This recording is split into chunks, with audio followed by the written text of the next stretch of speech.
കാട്ടും പിന്നെ ഇടിയും വിതറി അവകം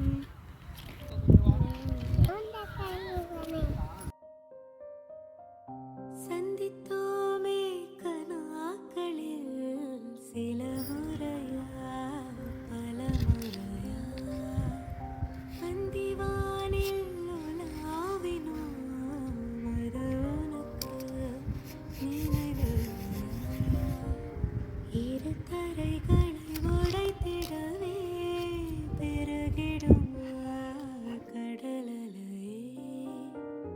இரு இரு உயர்த்த தளிக்கையில் എന്താത് வழி செல்லுமா അതെന്ത് പറഞ്ഞു രമയ്ക്ക് അതോ ഇപ്പത്തതയോ தலைகள் എല്ലാവർക്കും ഞാൻ അമ്മ